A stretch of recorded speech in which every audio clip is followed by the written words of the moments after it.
Welcome back to the Oxendine Law Podcast. Jarrod Oxendine, along with my co-host Christine Palmer. And believe it or not, this is episode 44. I kind of checked a second ago. I said, wow. I look at Christine. I said, Christine, do you realize this is our 44th episode? Time flies when you're having fun. It's crazy. So welcome to our 44th episode. Important topic today. And even when you don't realize you're dealing with some of this, you probably are.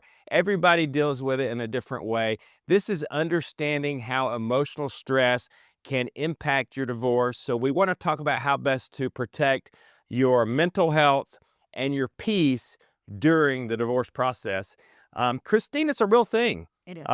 Clients not all the time want to be going through this process. You know, sometimes people are, for lack of a better word, forced into a divorce situation. They didn't see it coming. They don't really want the divorce. Now, that doesn't mean that they don't need the divorce, right? Some people are willing to stay in a bad situation for the wrong reasons.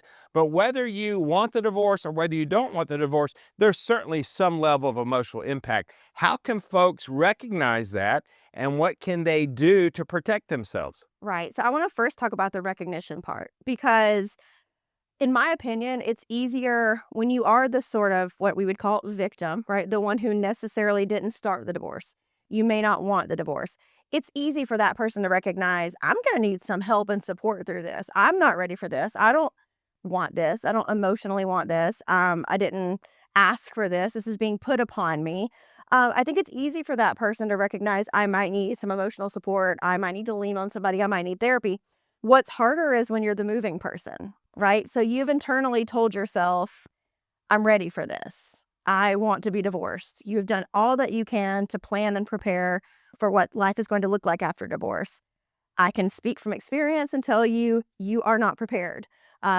And I think it's harder for that person oftentimes to recognize they might actually need some support because you think to yourself, well, I figured all that out already. I got myself there. I knew not to just wake up one morning and file for divorce. So I've been thinking about it. I've been planning for it financially. I have been talking to other people who've been divorced and getting all the tips that I can.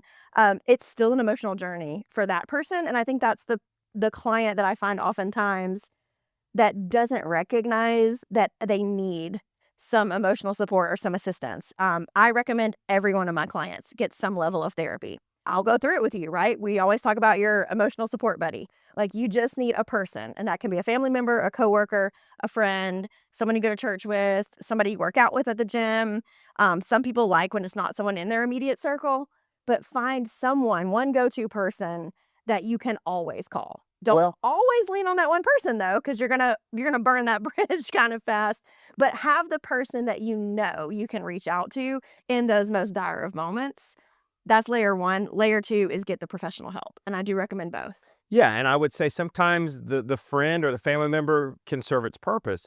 But if it's not, and you're not feeling better, and you're still depressed, upset, emotional, you've got to realize when it's important to get that professional help because these folks are trained. They know how to talk to you and get you to self-reflect and recognize the issues that you're dealing with and how to cope with those issues.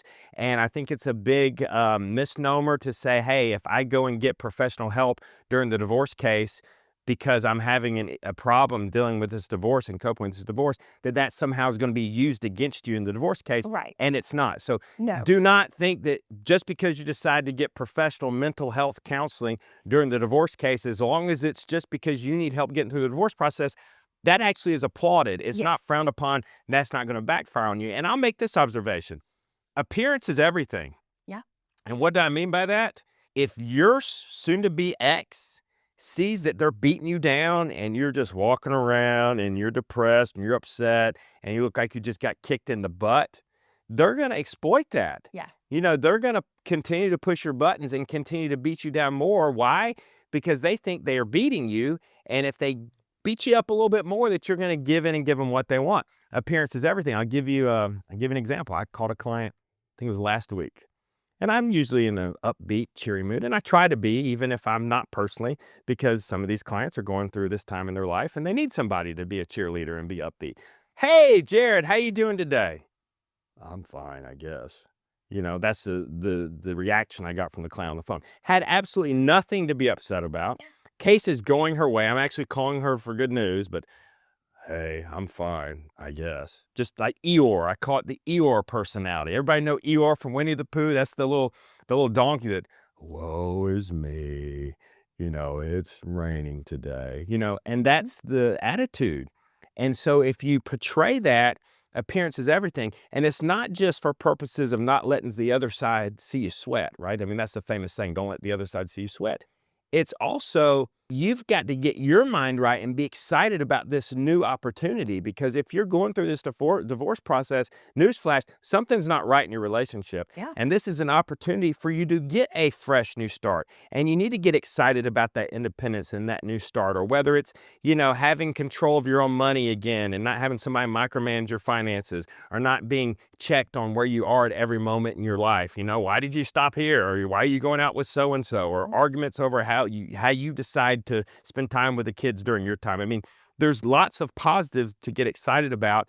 And if you're just depressed just because you want to be depressed, you're never gonna see those positives and these new opportunities that are being presented to you. Right. I mean, this is a new start. No matter whether you wanted it or not, it may have been forced upon you, but regardless of whether it was your choice or not your choice, it is a forced new start. And it is your opportunity to either take advantage of that and say, okay, I'm going to make this next chapter great, or to just play victim and kind of act like this is all, life is just happening around you and you're not taking charge of sort of controlling your circumstances. So that's part of what mental health counseling can help you do, is that seize the day mentality. Like, I have to go through this. Why not make the best of it instead of just sitting back and letting things happen around me? Protecting your mental health is just as important as protecting your legal rights, and we're here to help you. We will build you up, we'll get in your corner, we will help you get where you need to be, not only from a legal standpoint, but we'll help you get there with the right attitude and the right mental focus to be as successful as you can, not only in your case, but also in life.